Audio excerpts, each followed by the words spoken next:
After abrogation आपने उनका कहीं रोल देखा?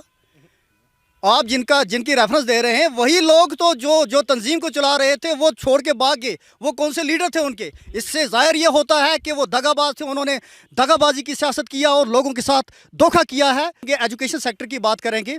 एजुकेशन सेक्टर में आपने पहले देखा दहशतगर्दी का माहौल था, दहशत का माहौल था। हमारे बच्चे स्कूल नहीं जा पा रहे थे, 6-6 महीने 2-2 महीने स्कूल हमारे बंद रहते थे। स्टूडेंट पेल्टिंग हो रही थी, एक पत्थरबाज उठता था तो पूरा यहाँ पे, यानी अगर मक्खी मरती थी तो पूरा कश्मीर बंद हो जाता था यहाँ पे। तो उसका डायरेक्टली और इनडायरेक्टली असर जो होता था हमारे एजुकेशन सेक्टर पे होता था। कैमरे के पीछे के मेरे साथी मयंक कैमरे को थोड़ा सामने की तरफ दिखाएं।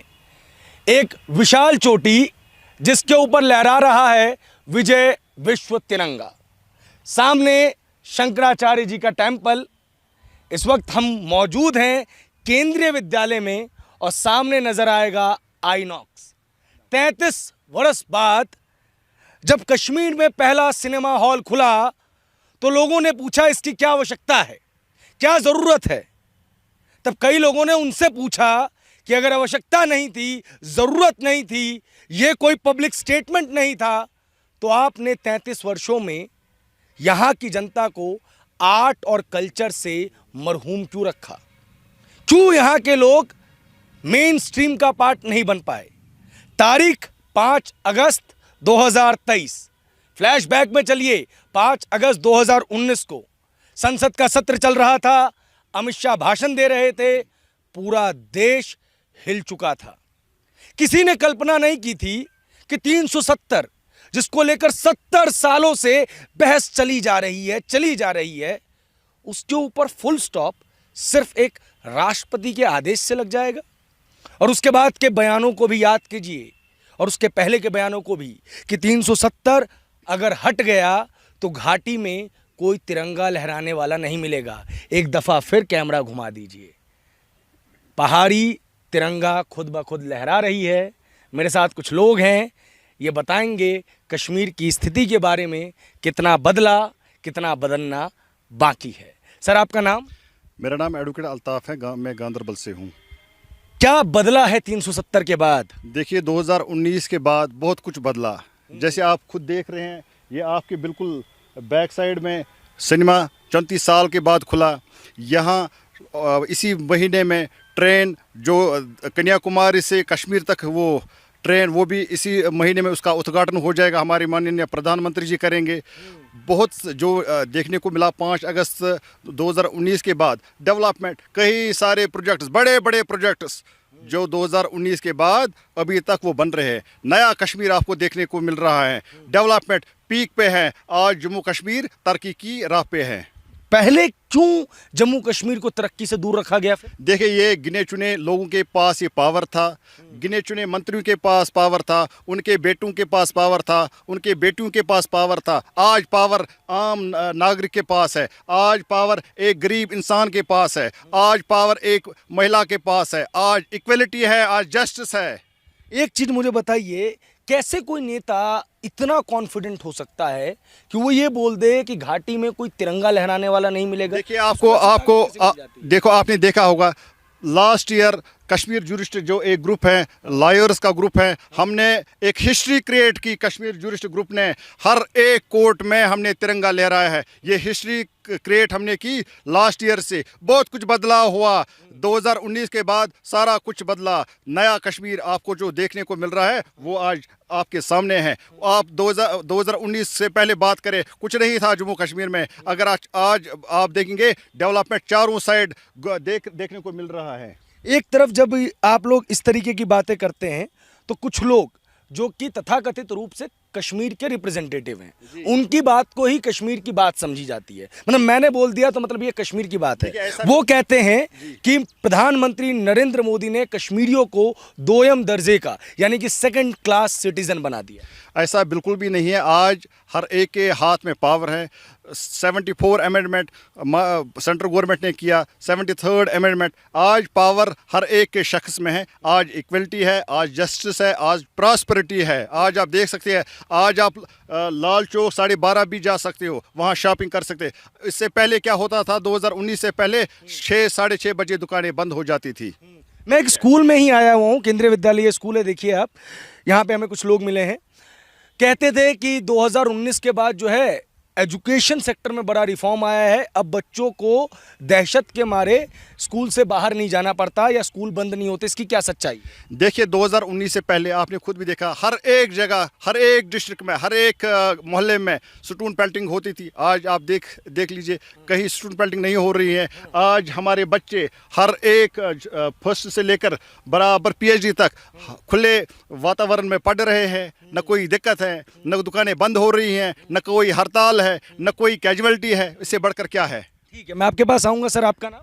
मेरा नाम एडवोकेट कमल वांगनू है। कमल सर, ये बात मुझे बताइए कि जैसे इन्होंने कहा कि तरक्की वगैरह हुई है, आपको भी नज़र आई तरक्की डेवलपमेंट सिक्योरिटी पर्सपेक्टिव में, या आपका मत अलग है? नहीं, बिल्कुल है, सही है। ये अल्ताफ़ साहब, एडवोकेट अल्ताफ़ साहब ने बिल्कुल सही बोला था, बिल्कुल सही बोला है, 100%। ये तो एक कॉमन आदमी को भी पता चलता है। आपके यहाँ प्रेजेंस होने का भी मतलब ये था कि आप 3 साल 2019 से पहले तो नहीं आ पाए ना, तो your presence here today in this 2023 is itself an example that situation has changed. आपको मैंने देखा था कल, by the way I was watching that, आप कल बुलवाड़ पे भी किसी से इंटरव्यू पब्लिक में घूम रहे थे। 2019 से पहले ऐसा सिचुएशन था नहीं। It's not with you as a media, everybody. मुझे तो याद है, मैं since my age is 62, peak के टाइम पे यहाँ पे था। I give an experience. जो उस टाइम की मीडिया होती थी, जब मिलिटेंसी स्टार्ट हुई, कोर्ट रोड लाल चौक में थी, कोर्ट के बाहर शाम को मीडिया वाले थे, I don't want to name them, बड़े बड़े बिग गन्स हैं मीडिया के। मैं यहाँ पर मैं बड़ा घूमता था, वो शाम को पर्ची लेते थे मिलिटेंट से, हिजबुल विजुल से लेके शाम को मीडिया क्या देना है। वो पवन वाले पास दुकान ऊपर अला रो किसी होटल में बैठते थे, शाम को रिपोर्टिंग करनी थी, पर्ची उनके पास मिलती थी, पान खाते थे, पर्ची मिलती थी, शाम को रिपोर्टिंग होती थी। वो भी टाइम हमने देखा है। वो आजकल आ नहीं पा रहे हैं कश्मीर में। मैं नेम नहीं लेना चाहता हूं, but I don't want to take names. मतलब कश्मीर की ग्लोबली नैरेटिव खराब हो, इस चीज़ के लिए इतने स्तर तक गिरे हुए थे लोग। पूरा नरेशन चेंज किया था इन्होंने। यहाँ पर सिचुएशन ऐसी थी, आप क्या कह रहे हो, महबूबा जी ये कह रही है, महबूबा जी तो पैदा भी नहीं हुई तब, जब इनके वो रूबिया साइद के वो ये था बटमालों में छुपाया था यासिन मलिक ने। महबूबा जी को नहीं पता। हमारे मुशीरुल हक जो वाइस चांसलर थे उस टाइम 90 में, उनको कहाँ पे रखा था उन्होंने? महबूबा जी को क्या पता इनको। कोर्ट के बाहर हमने देखा है कि कई दफ़ा कहा गया है कि देखो कोर्ट के बाहर हमले हो जाते थे, बम फट जाया करते थे, सुरक्षा नहीं थी लॉयर्स को भी, अब है?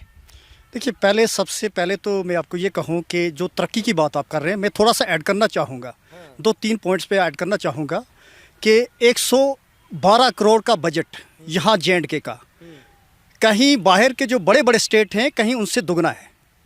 2019 से पहले ये बजट जो 100 करोड़ का, ये बजट बाहर के स्टेट से कहीं दुगना है। दिल्ली का आपका 76 का है या कुछ ऐसा, आप कंपेयर 67 का है, आप कंपेयर कर लीजिए उसको। आप 2019 से पहले की डेवलपमेंट यहाँ देखिए और उसके बाद की देखिए आप। पहले ऐसा हुआ करता था कि अगर आपके जो प्रोजेक्ट सेंक्शन हुआ करते थे उनकी लिमिट 10 साल थी, 5 साल थी, वो कंप्लीट कभी नहीं होते थे, पैसा निकल गया होता था, लेकिन प्रोजेक्ट यूं के तू रहते थे। अब इस गवर्नमेंट ने क्या किया है, आफ्टर एब्रोगेशन आपका रूल फिक्स है, 1 साल का प्रोजेक्ट है, 3 साल का प्रोजेक्ट है और बड़ा प्रोजेक्ट है 5 साल का। टाइम बाउंड प्रोजेक्ट आपका, टाइम बाउंड प्रोजेक्ट आपको दिए गए हैं, within time you have to complete. And आपका जो की बैक का सिस्टम रखा है इस गवर्नमेंट ने रखा है आफ्टर एब्रोगेशन कि आपका की बैक रहेगा।